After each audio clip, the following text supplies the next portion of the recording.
New టెస్టిమెంట్‌లో Jesus 2 commandments మాత్రమే ఇచ్చాడు. ఆ 10 కమాండ్‌మెంట్స్‌ని సమ్మరైజ్ చేసి ఈయన 2 కమాండ్‌మెంట్స్‌గా ఇచ్చాడు. అయితే జీసస్ చెప్తాడు, నేను ధర్మశాస్త్రాల్లో ఉన్న విషయాలను రద్దు చేయడానికి, లేదంటే గత ప్రవక్తలు చెప్పిన విషయాలను కొట్టి పడేయడానికి రాలేదు. కానీ వాటిని నేను అమలు చేయడానికి వచ్చిన అని అంటాడు ఆయన.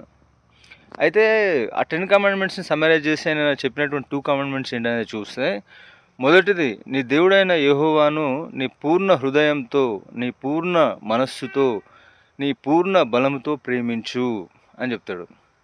రెండో కమాండ్‌మెంట్ నీ వలే నీ పొరుగు వారిని ప్రేమించు అని చెప్తాడు.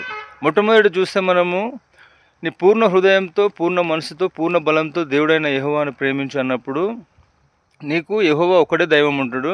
వేరే దైవాలు నీకు ఉండరు ఇంకా. ఇక రెండవది నువ్వు విగ్రహాలను ఆరాధించవు.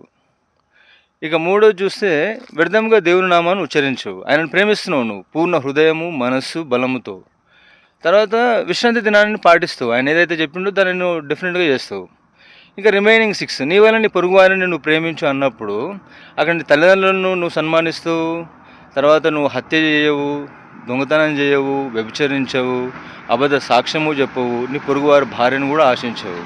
సో అది జీసస్ ఇంటెలిజెన్స్ అది.